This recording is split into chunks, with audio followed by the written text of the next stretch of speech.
¿Qué tal? Saludos, un placer acompañarles, bienvenidos. Esto es En Portada, aquí en Telemiña, estamos en el jueves 29 de junio. Sí, ¿quién lo creyera? Lo de junio me refiero por la situación meteorológica que estamos viviendo en estos últimos días. Casi 20 grados menos que hace una semana, 10 días, como lo oyen. En fin, el periódico que aborda varios asuntos que espero sean de su interés, van a ser asuntos de nuestro interés para comentar en la tertulia de hoy, que está formada por Manuel Arminio Iglesias. ¿Qué tal, Manuelo? ¿Cómo estamos? Hola. Un placer. Tino Iglesias, ¿qué tal? ¿Cómo estás? Muy bien, buenas. Antonio. Y Roberto Bermúdez. Hola, Robert. Muy Hola, buenas. muy buenas. Estos son los asuntos que lleva el periódico a su portada. El primero de ellos nos lleva a hablar del bolsillo en función de dónde paguemos los impuestos. San Cibrao, el concello del área de Ourense que más impuestos recauda. Las zonas empresariales elevan su ingreso anual a 748 euros por habitante, seguido de Noguera y Ramuín con 717 gracias a los embalses, y de la ciudad, A Peroxa, solo recauda 179 euros per cápita. Encontramos en la fotonoticia pues la entrega de las medallas Castelao y vemos ahí a Cristina Pato en la actuación, en los actos desarrollados ayer en Compostela. Medallas Castelao, dice el título. Cristina Pato, 2 puntos, declaraciones. Somos unha nación chea de valores. La gaiteira ourensana Cristina Pato agradeció la medalla Castelao con un discurso en el que reivindicó a los emigrantes y a las mujeres y definió a Galicia como una nación chea de valores. En la imagen toca la gaita ante los otros galardonados: Justo Beramendi, Xosé Ramón Galloso, Victoria Besada, directora del Oceanográfico de Vigo, y Miguel Ángel Campos, presidente del Grupo Nove. Encontramos también que el conflicto del transporte sigue sin acercamientos tras el 4º día de huelga. El periódico también fija su posición con respecto a este conflicto con un editorial que titula La huelga y las conductas delictivas. Apartado más noticias. Primero, admite que envió a un exalcalde de Manzaneda 135 cartas amenazantes. El trazado de la variante exterior del AVE recibe el visto bueno ambiental. Un barquense encuentra un obús oculto en un viejo armario de su casa. Heladas y sequía reducirán casi a la mitad la producción de miel en Ourense. El rey Felipe sobre el conflicto catalán: fuera de la ley solo hay imposición. Maduro afirma que defenderá con las armas lo que no logró con votos. Esa es otra. En lo alto de la portada, sí. Reconocimiento. Xinzo premia el esfuerzo de 3 agentes de la Guardia Civil, que son esos que están ahí en esa pequeña fotografía. Y a su lado, ya por último, 2 invitaciones a la lectura, incorporando la revista En julio todo es fiesta, y un extra precisamente con una guía para los veraneantes. Jueves día 29, los tertulianos, mientras leían los titulares, también hacían gestos con la cabeza con la cuestión de Venezuela. Sí, con la cuestión de Venezuela. Bueno, por empezar un pouco así moi longe, veña, unha ronda sobre a cuestión de Venezuela. Un artículo de opinión que se publicou neste medio que era Venezuela, non? E daba unha serie de pinceladas de un pouco de todo aí. Pero ahora, despois de escoitar ao presidente, este señor é un bárbaro. É un bárbaro. Perdió el norte tamén. É un elemento colocado nunha cacharreira e un elefante que está rompendo todo, non? Rompendo puentes, rompendo todo, este é un bárbaro. Entonces non sei en que acabará eso. Eu, como casi seguro se pode predecir que o exército se levantará, posiblemente non tardará moito tempo, porque en Venezuela toda a historia deles é unha historia bastante abrupta.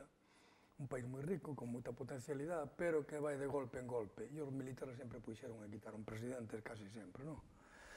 Pero claro, este señor rompe todos os puentes, porque cando faz unha, cando te amparas baixo unha chamada revolución e moves unha carta magna que debe ser modificada por consenso, témolo aquí tamén no noso país, e a modifica solamente unha parte cando lle convén, e cando lle convén tira con ela e dice que quere facer unha outra asamblea constituyente chamando aos veciños como se fora ali nunha plaza en Seixal, vamos facer un concello aberto, falamos, a ver que... Eso me parece un cachondeo, este señor non ten ningún tipo de prestigio, e supoñome que... Bueno, e sobre todo, igualito que... Non que tuvera fobia ante Fidel, que tiña máis categoría, non? Pero algo parecido, teñen algo de similitud. A culpa sempre ven do exterior. Sempre. A culpa nunca é miña. Enemigo externo. A culpa sempre foi cousa rara, nadie a que era culpa, eu, miña non é, evidentemente, son dos outros, non? Bueno, pois este señor é un pouco inválida todo eso e pon unha situación a un país que está abocado posiblemente pois, a seguir con moitas revoltas e derramamentos de sangre. Unha pregunta, Manolo, tes algún familiar ou conocido por Venezuela? Non, eu teño... Porque é raro que eu teño familiares na República Dominicana, pero, bueno, se están noutra historia, e ali, polo menos, como me explicaban eles, e expliquei no artigo tamén, de que concretamente falábamos, porque lle preguntaba a eles, oye, mira, como Haití, lindando con vos, está na miseria absoluta e vos estades aí, bueno, pois un pouco... Chegamos a unha conclusión que enlazo con o que falamos antes de dereita e esquerdas. Mira, nos países, se non hai unha clase media pensante que a veces ten esa capacidade tamén de traballar, pero tamén ten de crear e de ver horizontes desde unha perspectiva separada da mesa, non se crea. E que pasou en Haití? Pois en Haití pasou algo parecido, algo moi curioso. Foi o primeiro país que se independizou de Latinoamérica do colonialismo, pero independizaron os esclavos. Teñen un nombre moi concreto que agora non me acordo. E entonces eses escolleron o poder e acabaron con toda a clase media e ao final acabaron administrando a súa propia pobreza. Bueno, por cierto, ¿y tú tienes no, solo añadir cosas. familiares? Yo familiar no tengo, pero sí, bueno, amigos. tengo compañeros, tengo de trabajo, bastantes. La verdad es que hay muchísimos, gente de Venezuela. Por parte de mi empresa de servicios tengo formación, hay muchísima gente de Venezuela que viene incluso con papeles, sin papeles, a escapar de allí. Y la verdad es que te das cuenta de que aprovechan incluso, cuando en casa de cocina como detalle, aprovechan todo, pero lo máximo, porque dice, es que allí pasamos hambre, es que allí no estamos acostumbrados. Es decir, eso es lo que noté. Y después, bueno, lo que decías tú, yo vi ayer una imagen donde el presidente del Parlamento, de la Casa Consistorial, de tal, el propio comandante que tiene que protegerlo, lo echa a golpes fuera de lo que es la estancia de ellos. Hay una imagen allí. Eso me parece que se pierde respeto a los diputados, al presidente del Parlamento, que está puesto por unas elecciones. Eso me parece lo más...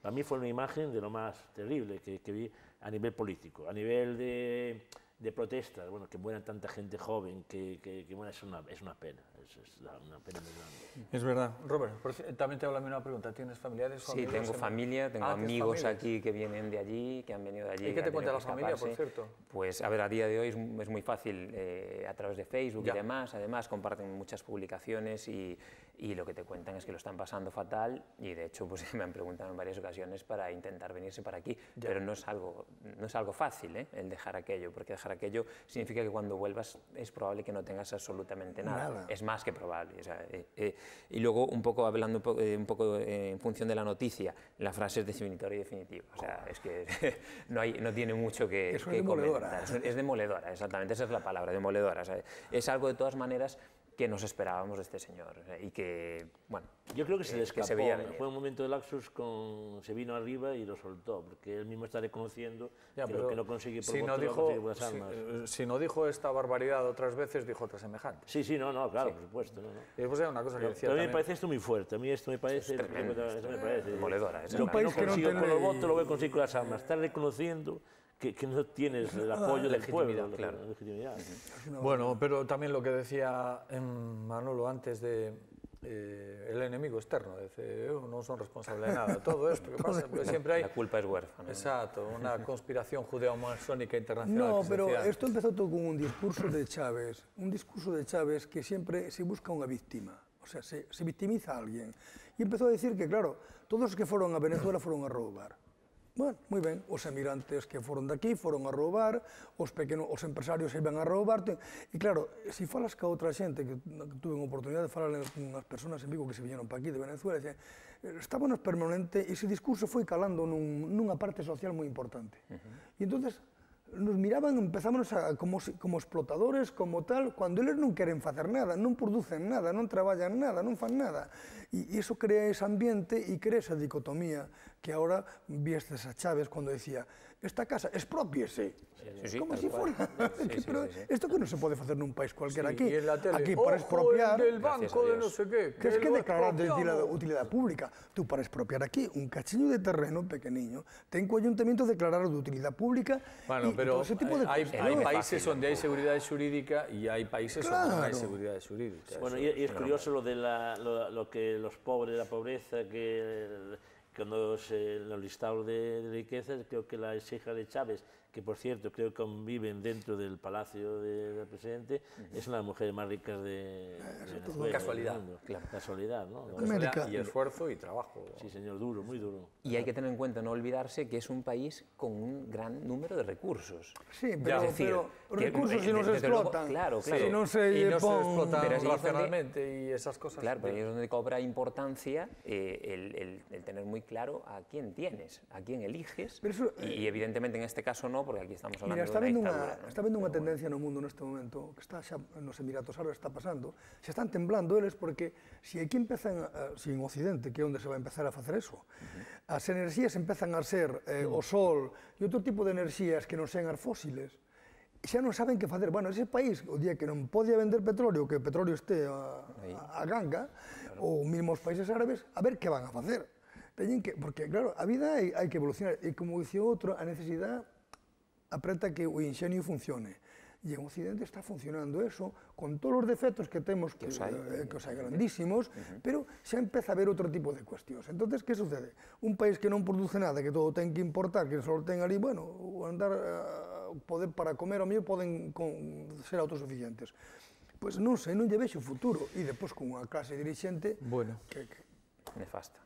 Bueno, vamos a entrar en otro asunto. Los componentes de la tertulia de hoy son ciudadanos ejemplares y de buena gana tributan lo que tributan, pese a que Manolo está arqueando las cejas en estos momentos.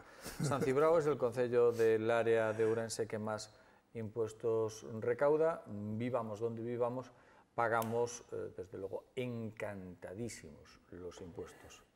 ¿O no? Vamos a ver, eu creo que poñer o tema... Cuidado que nos está viendo Montoro, que nos vexa quen queira. Amén. Millor, cuanta máis audiencia, millor. Vamos a ver, poñer como exemplo San Ciprián non é realmente unha realidade positiva. Porque San Ciprián, se nos atemos ao censo, ten unha población... Como que non é relevante? Escoita, por favor. Se nos atemos ao censo, ten unha población moi baixiña, diseminada e apenas ten un núcleo poblacional. Que ten? A cualidade que os polígonos que non se fixeron en Ourense fixeronse no término municipal de San Ciprián e as empresas que se nutren mayoritariamente de traballadores de outras zonas, incluso do Concello de Ourense e de outros sitios, cotizan en San Ciprián de Viñas. Esa é a diferencia que hai e esa característica non se dá en todos os concellos, os 90 e pico concellos da provincia de Ourense, evidentemente. Evidente a prova dicía algún que recauda 100 e pico euros e outro non recauda nada, non? O sea, bueno, pues este é o problema, non? Entonces, claro, é unha situación especial, porque lle queron dous polígonos aí que son barreiros. Es que aí está. E isto, naceron ya aí. Aí está, precisamente. Vamos a ver. La concentración de empresas tan importante como é, Manolo, permite que San Cibrao sexa o municipio que recauda máis impostos. Eso non significa que haxa máis presión fiscal, sino que cuantitativamente o que máis recauda. Por qué?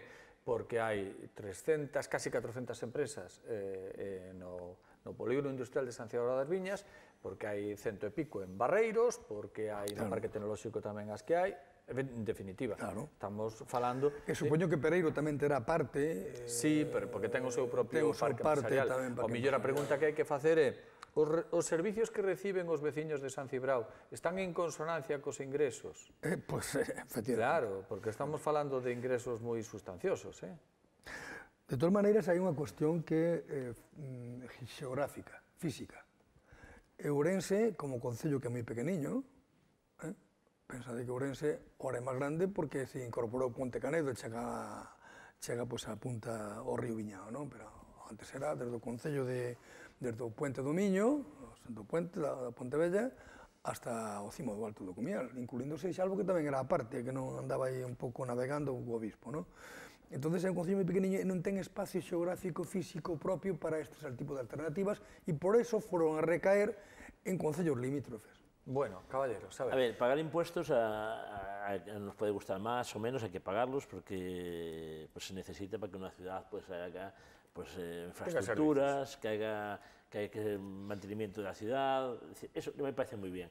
El problema es que hoy en día la mayoría de los impuestos en los ayuntamientos van sobre todo para personal, es decir, la inversión que yo recibo, es decir, las carreteras, las calles están abandonadas, las aceras están abandonadas, los parques están abandonados, generalizo, no Orense, general en todas las ciudades. Y decir que al final lo que estás pagando de impuestos, que supone, dices, pagas impuestos para tener mejor sanidad, mejor educación para nuestros hijos, mejor infraestructuras, al final todo eso hoy en día no se ha mejorado nada y estás pagando muchos impuestos. Esto es debido a que podríamos entrar excesivamente políticos que tenemos, demasiado personal en los ayuntamientos que se llevan y absorben pues lógicamente pues una cantidad importante de los presupuestos. Sí, bueno, yo son unos datos que bueno, analizándolos un poquito, da un poco de idea de la industrialización de la provincia, ¿no? Y está claro que depende un poco fundamentalmente de la presencia de industrias, como hemos hablado, de empresas, que tiene un cano, también habla de los embalses en Nogueira y Ramuín, porque era algo que llamaba un poco la atención también, esos ingresos, y luego está la ciudad de Orense, que sí que tiene una presión fiscal un poco más elevada que el resto de la provincia, que va un poco pues, en función del número de servicios que hay disponibles, ¿no? Que evidentemente no son los mismos en un concello de la periferia que en el área urbana, ¿no? Entonces, bueno, pagar impuestos, si los pagamos con gusto, es un poco en la línea de mis compañeros. Evidentemente, yo los pago con gusto porque recibo unos servicios que creo oportunos. Por suerte o por desgracia, hace poquito he tenido que acudir al servicio de Sergas, aquí al hospital, y se me ha atendido pues de una manera fabulosa, y cuando llego a casa pues digo, pues sí que es necesario el pagar los impuestos y sí que es bueno hacerlo. ¿Que es mejorable? Desde luego es mejorable, todo es mejorable, pero yo creo que tenemos un nivel de servicios, hablando pues un poco enlazando con un país como el que estábamos hablando hace unos momentos, pues que envidiable. Mejorable, totalmente mejorable, desde luego. Bueno, vamos a ver, si facemos unha... Sí, queres cambiar de tema? No, é que vamos a ir a publicidade, pero sí, antes. Si facemos unha comparación, hoxe que estamos de aniversario, ou antes de aniversario de 40 anos, tal, ¿no? Evidentemente, o mundo dos impostos cambiou, a Facenda cambiou, pero tamén o nivel de servicios cambiou, porque se alguén se recorda das épocas dos 70, os concellos na maioría dos casos estaban de adorno, non facían ningún tipo de servicio. Eu poño como referencias a Ciudad de Viñas, onde non había prácticamente servicios de ningún tipo. Ben, que todo é mellorable, evidentemente, pero tamén debe dicir unha cousa, a presión fiscal sigue aumentando, porque este goberno de que outro día falaba de que ter unha zanahoria, non sei que, para darlle un montoro, decía, non? Quero decir que en este último ano os impostos indirectos subiron, o sea, directos subiron importantísimo, están subindo a costa de que os salarios se están retraendo e se están machacando. E ahora últimamente lle poñen un imposto de plusvalías ás segundas viviendas, teñas ou non alquiladas ou alugadas, poñense uns impuestos de plusvalías que ainda que só che teñan as teñas cerradas e estar mantendo que che dan uns gastos, que, cuidadito, supostamente é para destapar os alugueres que hai, digamos, de palabra, verbales, non? Pero que cargan a todo Dios, E que realmente, eu creo que aí coincido continuo de que nos concellos era ben que algunhas cosas se modifiquen e se miren, porque a veces se fan cargos abusivos. Poño, por exemplo, agua en Ourense, que parece que non, pero consumas ou non consumas, gastas o mismo que consumindo na casa. Hai nos mínimos, sí. Hai nos mínimos tan altos que son o mínimo. Poño, por exemplo, eso, non? E así moitas máis cosas que poden ser melloradas. Eu creo que hai que camiñar pola vía do aforro, pero tamén de mellorar os servicios e facelos eficaces, pero a veces non privatizándose. Bueno, vamos a hacer un pequeño alto para la publicidad, volvemos de inmediato en la segunda parte del programa. Nos vemos ahora.